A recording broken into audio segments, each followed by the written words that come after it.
All right. Test. Take one. I don't know about you. Was I supposed to start? Wait till I know your part. You need a minute. Oh, it's already. All right. All right. 3, 2. I don't know about you, but I'm tired of spending money dining out. It's becoming a sickening habit. I hate looking at my bank account and finding out how much money I've spent on fast food alone. It's time for me to start cooking. I live in a big city and it's extremely expensive to keep eating out night after night after night. That's what brings us here. Thank you for joining me. I'm Harper. I want to welcome you to this safe space for the under-seasoned chef. I won't pretend to be a professional. I'll be following recipes directly from my phone that hopefully you can keep up with. Many of them I'm seeing for the very first time. So let's dice some onions, mince some meat, and prepare some garlic. And hopefully what we cook tastes better than it looks.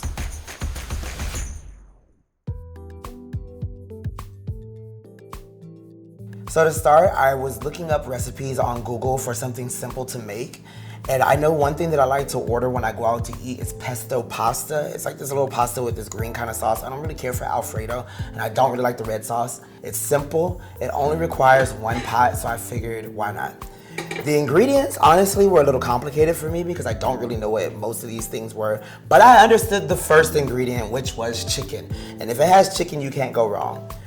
I have all of the ingredients here today and I'm ready to prepare it. So go ahead and grab your things, get whatever you need.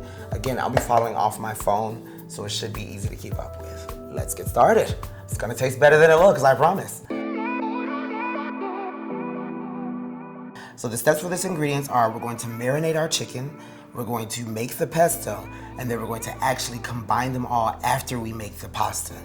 So the first thing that you wanna do is prepare and marinate your chicken. So we've got our 1 pound chicken breast here. Right here. We're gonna season that. I asked my friend how he would prepare and marinate the chicken. He said all we need are some olive oil, garlic, I've got some parsley, salt, and pepper. So that's where we're gonna get started. The first thing that you want to do is, I've already cleaned or rinsed off the chicken. Apparently there's whole debates about whether or not you're supposed to clean your chicken. I don't know.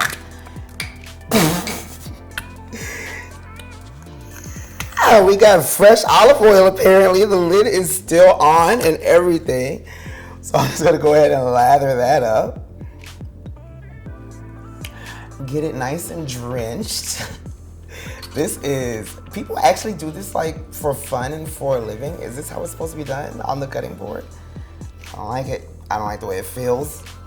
I don't like it one bit. So I actually had to Google how to prepare garlic. You can't just start peeling the cloves apparently. So what you do is you take it with the flat side up, face down, and then with a knife, you're just going to crush it. And like that, the cloves, they come right on out. So you don't even have to buy this is actually pretty easy. You don't have to buy separated garlic cloves already or even garlic powder. So I'm gonna take this, mince it up. Not so bad, right? It's not so hard. Watch your fingers, because I definitely almost nipped myself. Oh, I'm cooking. I'm really excited about this part, y'all. Take that, and you're going to want to throw it into a bowl because we're going to be mixing all these things together. I think 1 or 2 cloves should be fine. I don't know. I didn't really have any measurements for this part, but definitely make sure you get all of this fleshy. Circumcise your garlic, please make sure. Not that I support circumcision, but in this case, you definitely want to take the skin off because I'm pretty sure it tastes nasty. You want to throw that in there like this. And you know, since I have an array of seasonings, I think I'm going to toss in some of this blackened seasoning. I've got the proper name for it. We'll add that in there. Throw some of that in there to get that nice and going. Add a little bit more olive oil. I promise you, I'm just winging this as I go. Some black pepper. Just a little dab of that. And some of the parsley. And some salt. So once you've done that, now I assume you just throw in the chicken and mix it. Okay. Sounds like nasty time. It's not that bad, I guess. I don't like this one bit. It's so much easier to go out and buy your own food. Ooh, I don't like this. I don't like this. I don't like this. I don't like this. I don't like this feeling. Remind me to wear gloves next time, please, because I don't like this. But it looks good. It's starting to actually look good. I promise you, it probably is going to taste better than it looks. I'm pretty sure it's going to taste better than it looks. So you want to pour all the garlic in there. Really make sure that it's nice and covered. You know what, low-key? I kind of want to add one. No, I'm not. I'm going to slow down because the pasta's going to have garlic. So we're going to cover that and set it aside while we prepare our pesto. After you've washed off your chopping board and decontaminated your area, we're gonna start making the pesto next. So for the pesto, I chose a nut-free recipe because I didn't really care for the pine nuts or the walnuts that were in the other recipes. So let's get started. So the first thing that we're going to do is place our garlic and our basil in our food processor. This step is pretty easy. I think I can handle this. Let's ask for 1 clove of garlic. So we've already got our garlic diced or at least spread apart from our marinades. We're just gonna roughly chop that.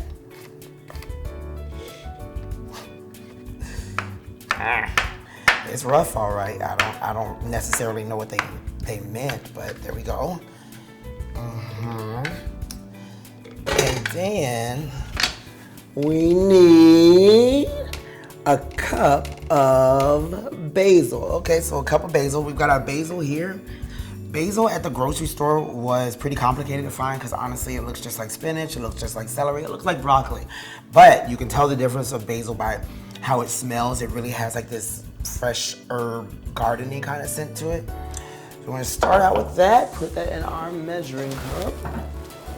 I'm not sure if I'm supposed to cut this off. I'm just gonna, that makes sense. I'm just gonna do that. And it says packed, so you really wanna make sure it's nice and condensed in there until it gets to 1 cup. 1 cup is a whole lot apparently. Where is that at? Yeah, okay. All right. All right, that looks about 1 cup, right? That looks about 1 cup? 1 cup? Yeah, I think it's 1 cup. So we're just gonna throw that in there. And chop it up. So this is our food processor that we're going to use. Oh, I forgot the lid. Okay, so we're just going to throw that would have been awful. Oh my God, it would have been everywhere. Okay, cool. And it says to pulse it. Pulse. Okay, so I'm guessing I just pushed the pulse button. Am I supposed? Okay.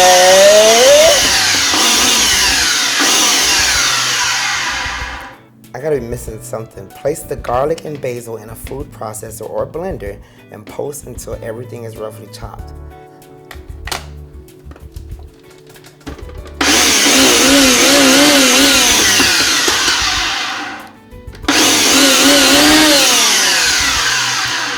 That's roughly chopped. I'm gonna go ahead and assume that's roughly chopped. Okay, and then we're going to add the oil and pepper and process, scraping down the sides. Okay, let's do that. It smells way less appetizing than it did before. Oil and pepper.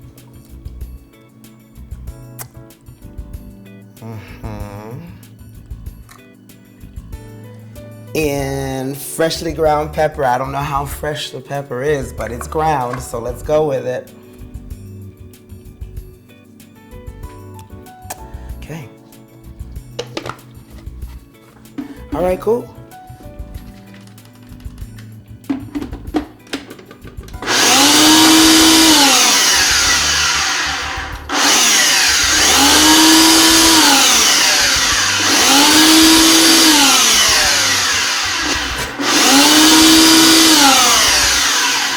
I think that might do the trick because I have no idea.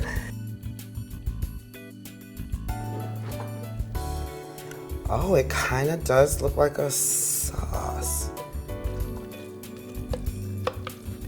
Okay, okay. We got something.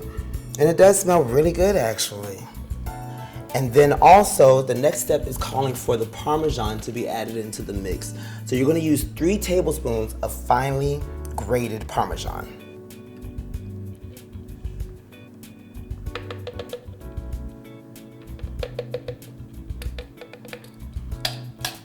All right, so the last step it says is going to be to pulse it. So we're not gonna use that blend. I really hated that blend function and it's starting to smell a little bit. So I think I might be using it incorrectly.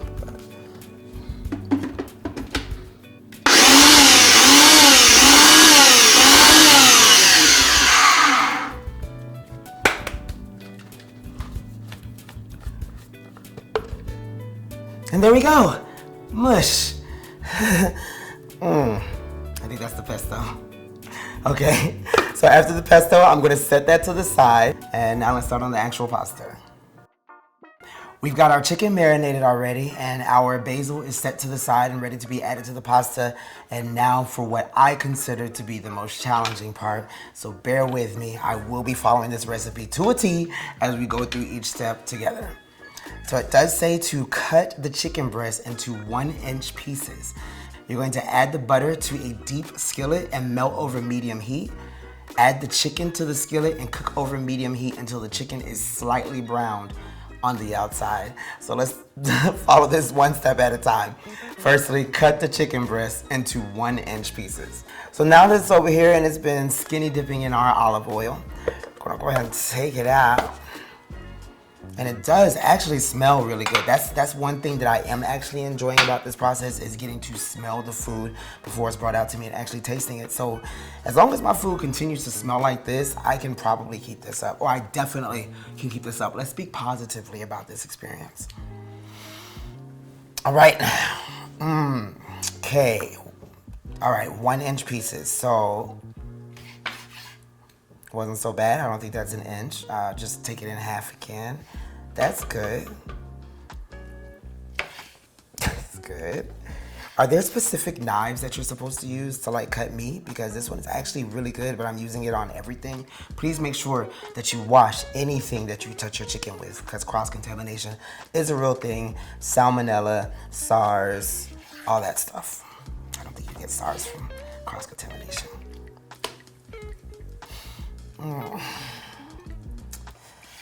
Okay. And boom. So then we are going to add the butter to the deep skillet and melt over medium heat.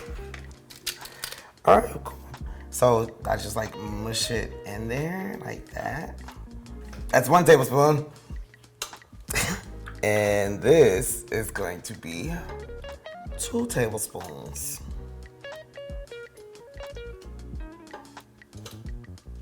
All right, okay, cool. And already the butter's starting to melt and stuff, so that's pretty awesome, I guess. This thing works really well. So we're gonna wait for this butter to melt, which is actually happening much faster than I assumed. No, like literally, y'all, I don't cook. So all of this is a culture shock to me. Like I can't believe that when I go out to eat, they're actually doing this in the back. Like, what? All right, and then we're going to add our chicken.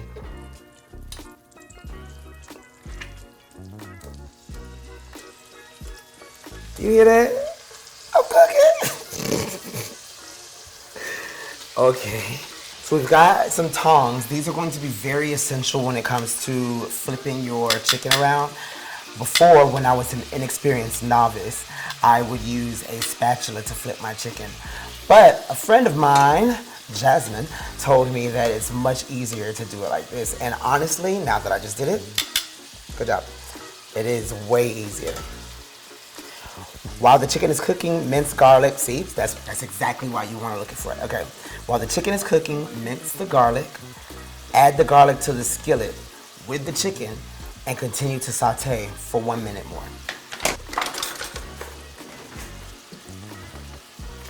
I'm not really sure what they mean by mince, but I'm just going to assume that means chop into really, really small pieces. So that's exactly what we're gonna do here. I'm pretty sure using garlic powder might be easier, but I did want to be like as authentic as I possibly could to the recipe. And I felt like this was the best way to do it. Oh, shoot. Oh, it's good. It's good. Okay.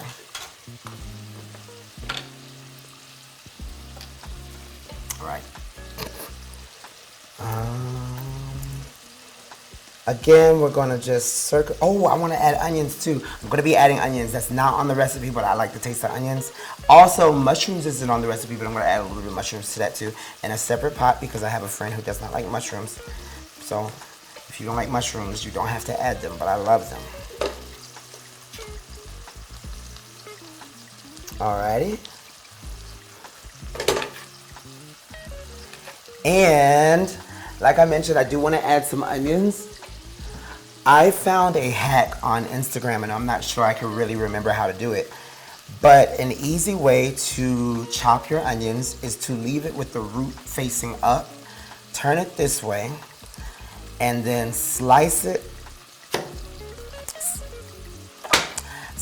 into sections like this.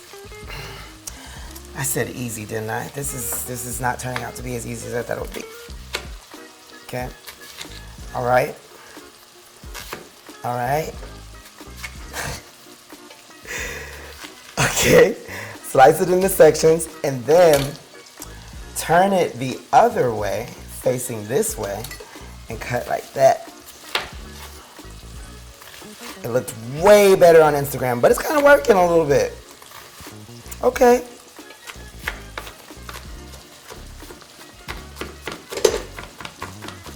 I am not going to add all of these onions because I can already tell by the smell that it's going to overpower the rest of the food. So that may have turned out to be a waste, but that's why we have sandwich bags. And that's all that I'm going to add. So we've added our onions, we've added the garlic. Cooking, saute for a minute. I don't see any browning going on. It's a real light tan. So I'm just gonna let it stay on that side and read along. Set a timer for 1 minute. It's brown. It's brown. Y'all not gonna be able to tell me nothing when this is done, because it does actually look really good. And I'm pretty sure it's gonna taste good too. It's brown. I'm really proud of myself right now. Like, for real. Okay. So when it says brown, can light brown count? Or does it have to be like dark brown? My color? Like, no? Okay, we're just gonna keep it going. Because I don't want it to be undercooked. Just to spice things up a bit, I think I'll add some of this blackened seasoning. Sprinkle a little bit of that over there, like this. Oh, wow, that made such a difference. Wow, that made such a difference.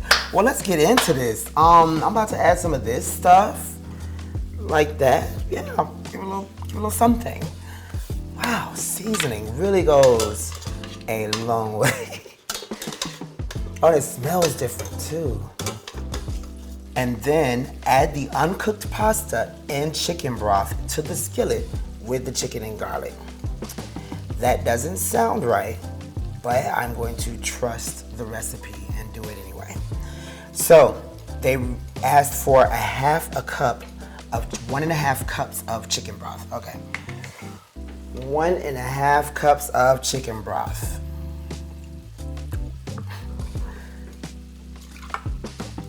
All right, okay. That's one. Apparently, it was measured before the show started, so that was a waste of time. Okay, but we got the chicken broth in there, ready to go. And you can hear the silence and the simmering. Like, it's like the chicken said, thank you for cooling us down. That was such a blessing. Too bad I'm going to eat you. I've added the chicken broth to the chicken, and now we're just gonna throw in the pasta. It did call for 1/2 pound of pasta, so obviously I had to Google the conversion. 1/2 pound of pasta is 1 cup of pasta, so just use a cup. I threw in an extra like smidgen of noodles because it didn't seem like a lot. So what we're gonna do is mix that in there, and the instructions say to bring it to a boil. So I'm just gonna follow that. It specifically says to cover, add uncooked pasta and chicken broth to the skillet with the chicken and garlic. Stir to dissolve, place a lid on it and turn up the heat to medium high. Bring the broth to a boil. So we're gonna do that. So we've got a really good boil going on here. I'm really excited about this. The next step says once the pasta comes to a boil, you're going to want to stir it every once in a while and wait for the noodles to actually become tender. I don't know what that means. I usually just throw noodles up against the wall and see if it sticks, but these seem a little too small for me to try that tip. So I'm gonna take one out and just see how it feels on the cutting board. Not tender. So we're gonna let that cook just for a little bit more. Our next step is going to be to add the milk and the cream cheese as well as the pesto to the actual mixture. Also, while this is cooking, I did go ahead and throw in some garlic bread into the oven to give us a great side that we can have to accompany our dish. So I'm gonna cover that a little bit more and start preparing my cream cheese to be added to the mix. Right there. I think I might have supposed to open it first. Yeah, I think I'm supposed to open it first. But I've already made the dent, so that makes it easy.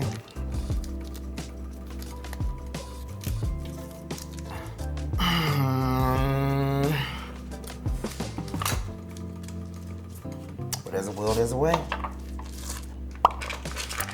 Okay, 3 ounces of cream cheese. So we're gonna pour that in there once the pesto or the pasta is ready for it.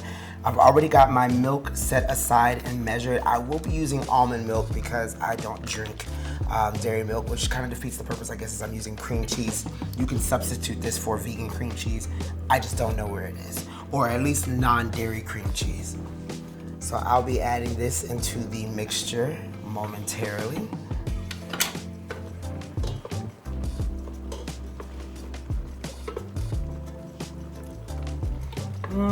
It smells good at least. And for a test of the noodle.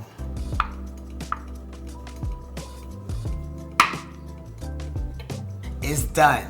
So now we're gonna go ahead and add in our next ingredients, the milk cream cheese cut into chunks.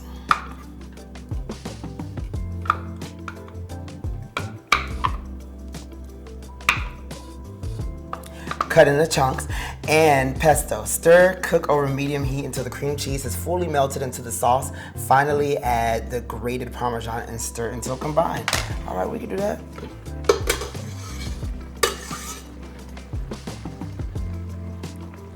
As a reminder, we're going to be adding in 1 cup of milk, which I assume that is 1 cup of milk already. All right. Ooh. It honestly looks like, dang, what's that stuff called? Chicken Helper? Am I making Chicken Helper from scratch? And the pesto, can't forget the pesto.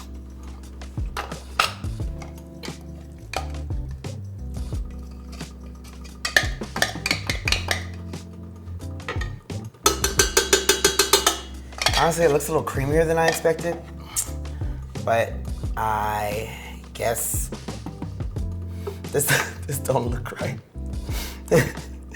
Once it starts to solidify, oh, actually, look at the color getting there. Okay, all right. This is actually starting to look okay once you stir it. This is kind of how it's supposed to look. Cover that back up. Fully melted into the sauce. So once it's fully melted into the sauce, then I guess we have a creamy, soupy dish here. And it'll be ready for us to eat. If using, add the fresh spinach and sliced sun-dried tomatoes. Stir until the spinach has wilted and top the pasta off with the pepper. That's when I was supposed to put the pepper in. Alrighty, so we're just gonna let this cook for a bit until it gets solid. Okay.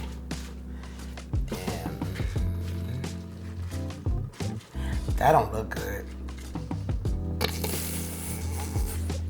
That doesn't look good at all. And some roasted red peppers.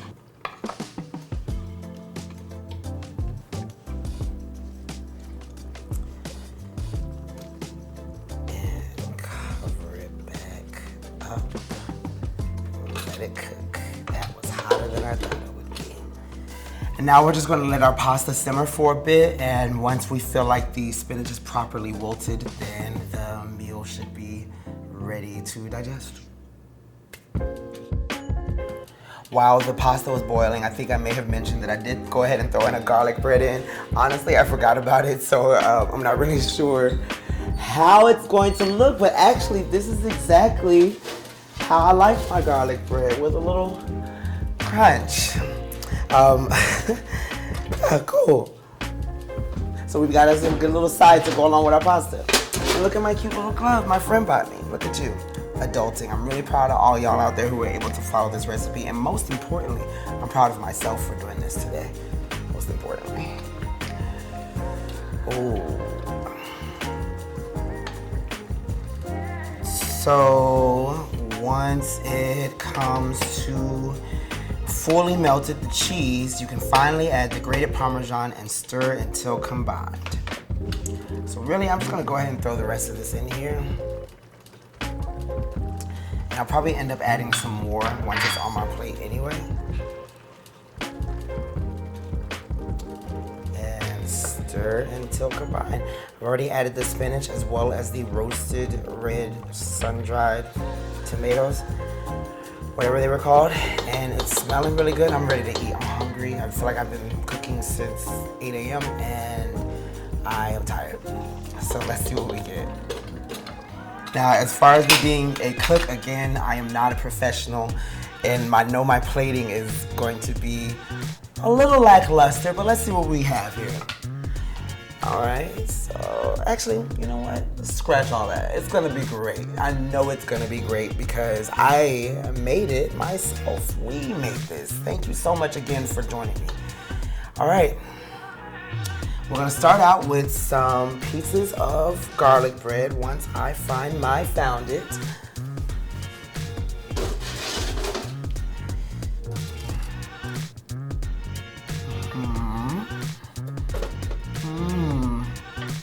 Like that, okay. And you know, for some color, I think I'll add like a little razzle dazzle there, and a little razzle dazzle there. And now just add in our pasta. Oh, wow, opulent. Cream, heavy on the cream. Yeah. And throw in some more roasted red peppers for some color there. And Parmesan as well. That should be good. I used all of the Parmesan when I added it in there. So we're just gonna right on top.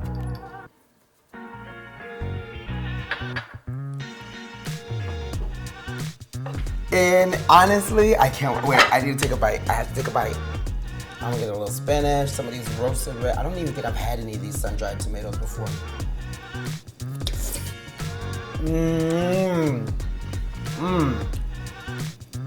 It definitely tastes better than it looks, but it also tastes better when you make it yourself. Thank you guys for joining me and cooking with me. We'll see you next time for our next meal. And I guarantee, based on this, it's going to taste better than it looks. No, for real, deadass.